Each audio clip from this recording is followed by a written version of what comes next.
Hello and welcome to Sweet Rides. This is a brand new channel dedicated to motorcycle reviews and everything motorcycle related. The aim of this channel is to inform and assist you in choosing your next ride. Now unfortunately not everybody has as much time as I do to test ride motorcycles, so hopefully you'll find this information useful. Unlike some of the current channels, I'm going to be focusing more on exactly how that bike feels to ride. I think for most people that's what really matters, rather than just throwing a load of specifications at you. We will touch on specifications, but only the basics that set the bike apart from its competition. One thing that's quite often overlooked, especially by newer riders, is the engine configuration. There are lots of different types of engine out there. Single cylinders, twin cylinders, triple cylinder, inline 4-cylinder, V-twins, V4s, and they all feel very, very different. They all have a very specific character and they deliver their power in very different ways. So we'll be talking about that too. I'll be starting off the channel with two bikes that I own, a KTM and Harley Davidson. And from then on, we'll be looking at mainly new bikes, but also a few used bikes and some classics too. So hopefully something for everyone. However, please be aware, the opinions I give are my own and may not be how you perceive that bike to be. So always make sure you test ride before you buy.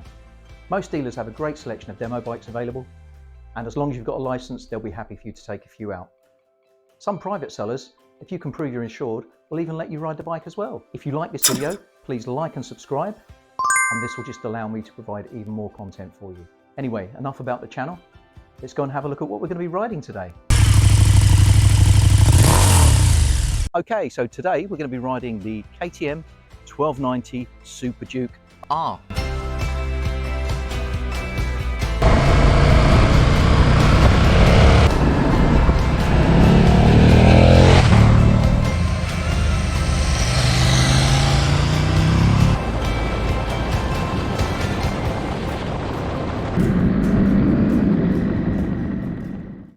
And as I mentioned earlier, this is a bike I already own, so I think it's a given that I love this bike. But I will be giving you a completely unbiased opinion. At the end of the video, I'll be telling you what I do and don't like about this bike, and I'll let you know if it's a sweet ride, sweet, can't decide, or a run and hide.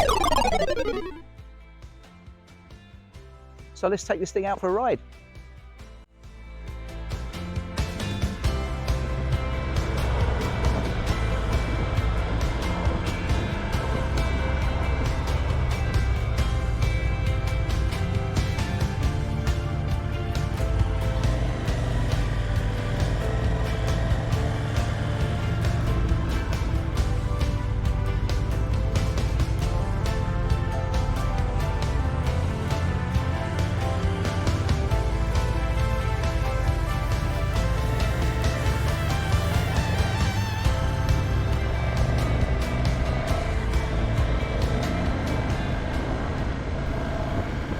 Okay, so this bike's got a 1300cc V-twin engine that creates 180 horsepower and 140 newton meters of torque.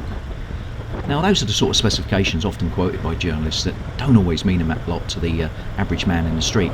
So to make it simple, torque is what gives you that initial shove, gets you moving, and V-twins generally make a good amount of torque. So for everyday road riding, V-twins are great because at normal road speeds, just a quick twist of the wrist is all you need to get moving. You certainly won't be dancing around on the gearbox on this bike. It's got power everywhere. It's great for quick overtakes and it allows you to keep yourself safe. However, I feel I need to warn you, this bike could easily lose you your license. Thankfully, it has a lovely clear speedometer, so please watch your speed. The gear change on this bike is light and precise. The quick shifter is one of the best I've ever used. It goes up and down the gearbox seamlessly. It's incredibly slick. The engine on this bike dominates the ride, but in a really good way. If you want to ride the bike normally, it'll happily do that, trundling through town without any issues. But when you want to open it up and get things moving, it gets up to speed in the blink of an eye. It never feels out of control. The power is harnessed by the onboard electronics that keep everything really smooth. Now I love a V-twin engine, but you need to be aware, V-twins are not always the smoothest. The Superduke has got pistons the size of CDs punching up and down the cylinder, and that will always cause a certain amount of vibration, or as I like to call it, character. If it's smoothness you want, you may want to look at an inline 4. That said, for a big V-twin, KTM have done an excellent job of smoothing out the vibrations, and it's much smoother than previous incarnations, but it is still a big V-twin.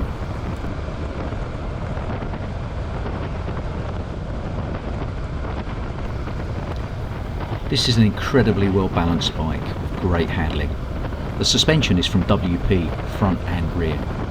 KTM own WP, and their products are really top quality, offering a reassuringly firm but also compliant ride, a trick only the best manufacturers seem to be able to pull off. Adjustment is simple, especially with the front forks, as they come supplied with their own fitted adjusters, so no fiddling around with spanners or screwdrivers.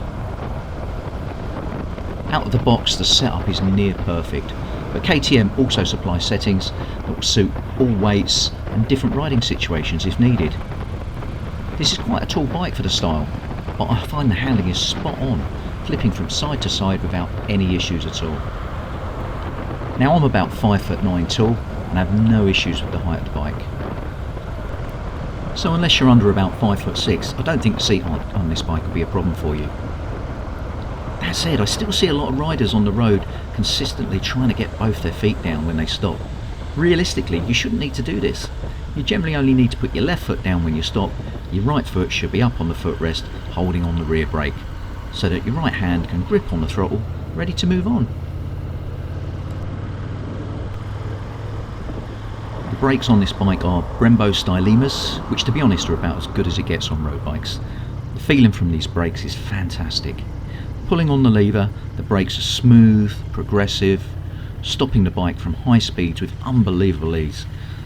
And at normal road speeds, you'll have more than enough power than you'll ever need. The KTM also comes with a slipper clutch, so when you're knocking back down those gears, there's no chance of the rear wheel locking up. This ensures a much smoother and better controlled corner entry. Tyres are Bridgestone S22s, and they make a great all-round tyre. They heat up really quickly, give loads of grip and confidence, even in the wet. I do the occasional track day, and they work just fine on track too. But be aware, this is a powerful bike, and the tyres are designed to give you maximum grip, so don't expect to get much beyond 4,000 miles from a rear tyre. Maybe a little bit more from the front.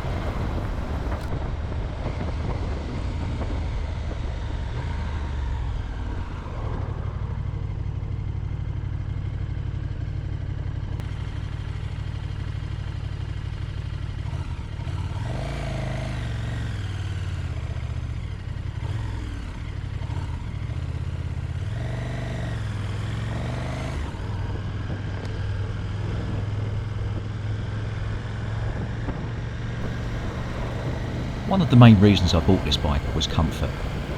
I previously owned quite a few sports bikes and was finding them increasingly uncomfortable. However, with the KTM, I'm just a little bit more upright, still leaning forwards, enough to be in a sporty position, but not that full sports bike crouch over the tank. What I have found is that even at motorway speeds, the wind really doesn't feel that bad. I'm not sure if it's the headlight design or the fact that I'm still in a forward position, but the wind that does hit you feels really smooth. You really don't notice the wind that much unless you really start pushing on beyond road legal speeds. The standard seat is just fine for me, and even on longer runs, I'm good for at least a couple of hours.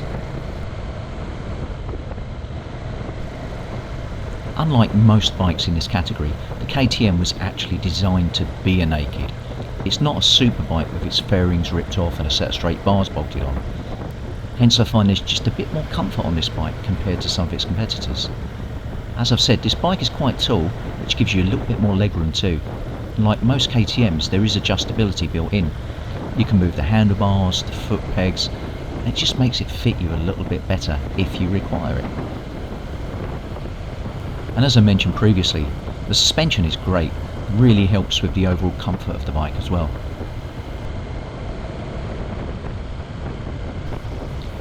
As with most modern bikes with this kind of power, the KTM comes with a full suite of electronics that make the bike safer and more enjoyable to ride. But if you're feeling brave, you can turn them off. Personally, I wouldn't do that, certainly not on the road, but again, it is an option that not all manufacturers offer. Personally, even though I'm an experienced rider, I like to have the electronics sitting in the background, just in case.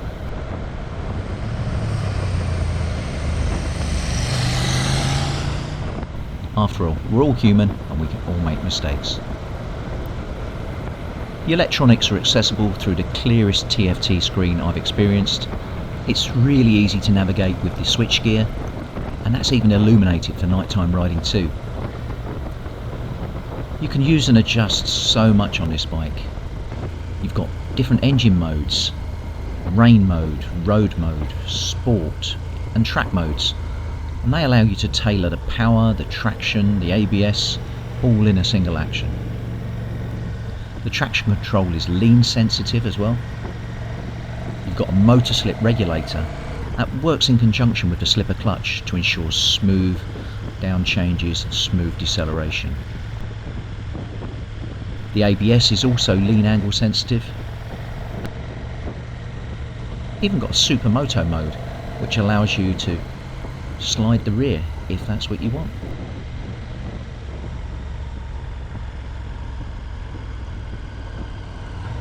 We've got wheelie control, and that will stop the bike from constantly lifting the front, and believe me, this bike will do that given any opportunity.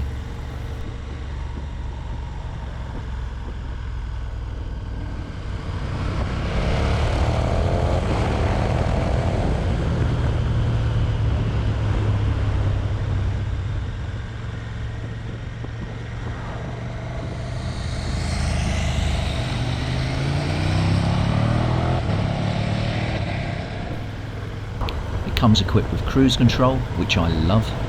This really helps on the motorway, on longer journeys, but also on slower roads, especially where there's speed cameras. It's got LED lighting all round, so you're sure to be seen. We've got tyre pressure monitoring, which constantly looks at the pressure of your tyres and immediately warns you if they're dropping too low.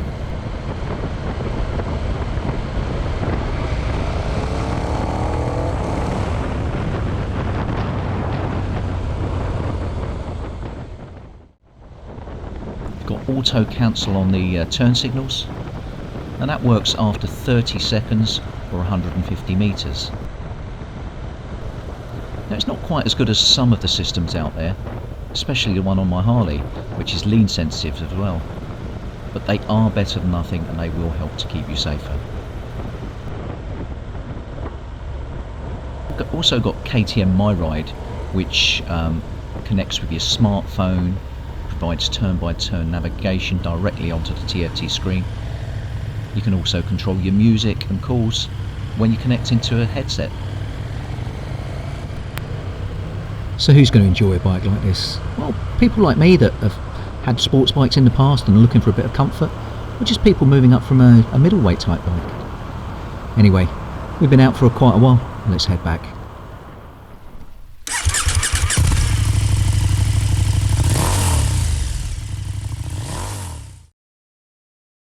So looking at the design of the bike, whether you like the design or not, it's always going to be a personal thing.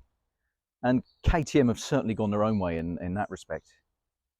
Personally, I like the bright graphics, I like the aggressive style, but it's not going to be to everyone's taste. Unfortunately, not everybody likes orange. And I do wish sometimes KTM would offer some different colour options there. I've got a few friends that haven't bought KTMs for that reason alone. From a safety point of view, you're always going to see a KTM coming down the road, so it'll keep you nice and safe. But you know, other manufacturers have suffered from this in the past as well. Desirability is a tough one. It's a lot to do with the design and quite often the exclusivity of a bike. I'll be honest, the KTM can be a bit Marmite for some people. It's a bike you definitely need to test ride. I very nearly didn't. I'm so glad that I did. And I know that I made the right choice. The KTM absolutely blew me away. Other bikes I test rode were the Ducati Street Fighter V4, the Yamaha MT-10, the Aprilia Tuono factory, and of course, the KTM 1290 Superduke R. Now, I'll be honest, if cost wasn't An issue? I probably would have bought the Ducati. So let's talk about the cost. Well, I paid just over £14,000 for this bike, and that's with all the accessories, all the bells and whistles, all the electronics package. So to me, it was a pretty good deal. When I looked at the Ducati, although I liked the bike, it was £6,000 more. What? Yeah, £6,000. That's a big difference. And there were things that, I wasn't happy with on the Ducati. No cruise control for one, on a bike costing over 20 grand. Come on, Ducati, you can do better. And while the Ducati was a great bike in its own right, I just could not justify spending an extra 40% on what's basically the same thing. Yeah, there are differences, slightly different engines, slightly different performance figures. But ultimately, this bike was going to give me pretty much the same experience on the road. So I just couldn't justify that extra cost. The MT10 was never really in the running for me. I took it out for a demo ride and the engine's fantastic. It's got a cross-plane crank. So although it's an inline 4, which I'll be honest with you, is an engine I don't normally enjoy, cross-plane crank makes it feel like a cross between a V-twin and a V4. It makes a gorgeous noise. But for me, the rest of the bike just let it down. Now, I'm one of the people that actually quite likes the style and design of the bike, but I found the brakes to be really wooden. The gearbox was really quite clunky and just not as slick as the other bikes. And that bike just felt a little bit old. Now, I know they've got a new version that they've just released, and hopefully I'll be taking it out for a spin soon, and we'll get that up on the channel. So the Aprilia, the Aprilia is a great bike, and I've owned the previous version of it.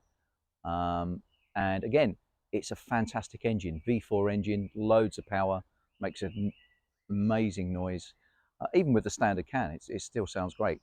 But for me, when I was looking at buying a bike, the new Tuono factory had just been released, and I took it for a demo ride. Again, enjoyed the bike. Position-wise, it's a little bit more sporty than this, and I was just looking for a little bit more comfort. And again, it had only just been released, and they were still selling it at the full retail price of over £18,000, which again is still £4,000 more than I paid for this. It's definitely a bike I'd look at again in the future, but obviously at the right price. So the KTM Superduke R currently comes in two different guises. This is the standard version. This is a 2020 bike. The 2021 is exactly the same. The 2022 version, they've just changed the graphics slightly, but it's exactly the same bike. There's also the new Evo version, which has just become available. And again, it's the same bike, but it has the electronic suspension on there, and that obviously bumps up the cost. Now, current retail prices on these bikes are £16,399 and £17,899 respectively. That said, there are still some 2021 models around. You can pick those up for about £14,500. Or if you're looking at financing, on a PCP deal, you're looking at about £149 a month over 4 years. Okay, so before I give you my conclusion, I just wanted to give you a list of things that I do and don't like about the KTM. So, starting with the negatives. To be honest, there's not much to dislike here. One thing I do find annoying is the indicator switch or the turn signals. It's fine when you turn them on, but they don't always cancel when you're turning them off. The button's a little bit pointy, and you can quite often push it in the wrong direction. I'd also appreciate heated grips as standard, especially on a naked bike. But apart from those two gripes, this bike really does provide everything I need from a bike in this category. Okay, so what are the things I like about the bike? Well, the main event for me is the engine. It's a stonkingly brilliant engine. It's got power everywhere. It's everything you'd ever need. The chassis and the suspension are brilliant. The bike handles wonderfully. The electronics are next level. Really, really good.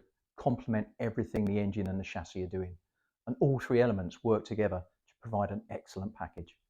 So, as I'm sure you're already aware, the KTM 1290 Superduke R gets a big thumbs up from me, and it's definitely a sweet ride. If you're not sure about the design, struggling to decide, then it's definitely one to take for a test ride. As I said earlier, some of these bikes can feel very different to ride. That might be down to just the way they're designed and set up. Sometimes it's just because of the engine configuration. But whatever you do, before you spend your hard-earned cash, make sure you test ride lots of different bikes. Find your groove, find out what you really like, and then make the dealers work for your money. Get out on those bikes. So next time we'll be riding another bike of mine. That's the Harley Davidson Street Glide Special. Very, very different to the KTM, but still a V-twin. As I said, I do like a V-twin. I think I can see a pattern emerging here. If there are any other bikes you'd like me to ride or any other products you'd like me to discuss, please leave your comments. And if you've enjoyed this video, please like and subscribe, and we'll see you next time.